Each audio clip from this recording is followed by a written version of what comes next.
Some people have a proclivity for perpetuating propaganda, so let me lay some facts real quick. Project 2025 is not a conservative wish list, it's real.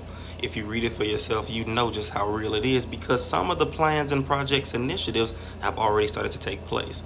Additionally, when you hear people say that a person or a group of ideas is a threat to our democracy, they're usually saying it for a reason. Prime example, we just heard from the mouth of one of our presidential candidates that if you vote this one last time, we'll fix it after these 4 years so you'll never have to vote again. What does that sound like to you? Because to me, that sounds like it's like the foundation for fascism, the foundation for dictatorship. Yet you'll have people spread propaganda and say, that's not what he meant. That's not, you're taking it out of context. No, no, no.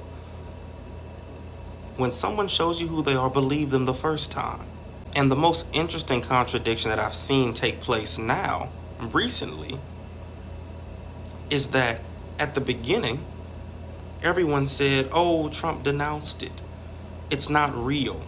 Some ideas, conservative wish list. It's not real. Stop talking about it. That's what I heard at first from people who claim to have read it, that it's not real. It was ridiculous and abysmal, and that kind of stuff would never happen, and they never want it to happen. There was a distancing of Project 2025 from conservatism and republicanism. What I see happening now, though, is almost an embrace of Project 2025. I've seen people come out and comment, oh, I've been reading it, and I'm not seeing the issue. I'm not seeing where the bad stuff is. Trying to normalize such abhorrent policies that you, in the past, in the recent past, claimed were ridiculous and abysmal. So why are you trying to double down on it now? Similar to how when January 6th happened and people were running for their lives from the offices of the Senate and all throughout Capitol Hill, running for their lives, some of our elected officials were ridiculing the insurrectionists on January 6th, and we're talking about how this was a threat to our democracy. But those same elected officials who said how bad this was when it was happening are now saying that it was patriotism. It's showing this patriotic leadership. Maybe I missed it, but what exactly is patriotic about undermining our democracy and overthrowing our government?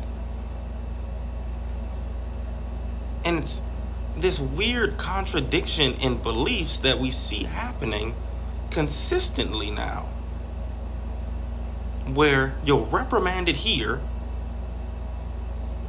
when it's getting too much bad media attention and it's making you look bad, and then you'll come over here after the dust has kind of settled and support it. You want to give January 6th insurrectionists pardons, right? You're now saying that the things in Project 2025 aren't bad. I'm confused. Because now it seems as if people are becoming more and more okay with our democracy falling apart. It seems as if people are becoming more and more okay with the degradation of our democracy. It seems as if people are becoming more and more okay with America no longer being a democratic republic. That's what it seems like people are becoming more okay with, and that is concerning. So I do this video trying to understand, how can you claim to care so much about the country, yet you are okay with burning it to the ground?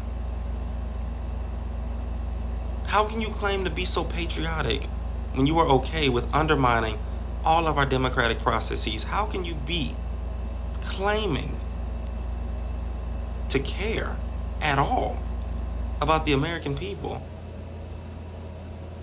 when you are supporting things that quite literally are hurting the American people? I don't understand the contradictions that I'm seeing, And I don't want to make this a partisan issue.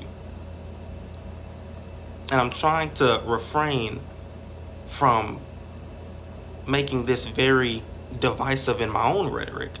But I see this happening from one side more often than the other. Talks about Civil War.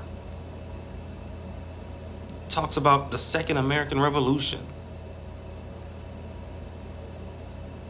Like, it's almost as if y'all want violence. It's like you want division. You want violence, division. You want to see the democracy crumbled into nothing. I hear people say, in response to me saying, we need to uphold and vote to uphold our democracy. I hear people respond to me saying that and say, we don't have a democracy. We have a democratic republic or a constitutional republic. It's like, okay, right?